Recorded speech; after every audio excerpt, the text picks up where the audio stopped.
Hai, kalian tahu nggak sih ada cara alami untuk melawan flu dan batuk? Jawabannya ada di dapur kalian sendiri. Pertama-tama, coba teh madu lemon.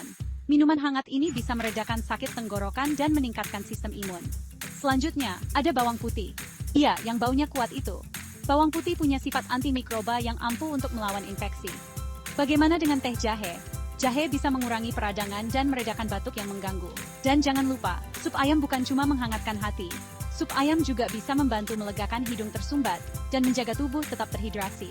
Terakhir, pastikan kalian banyak minum air putih dan teh herbal.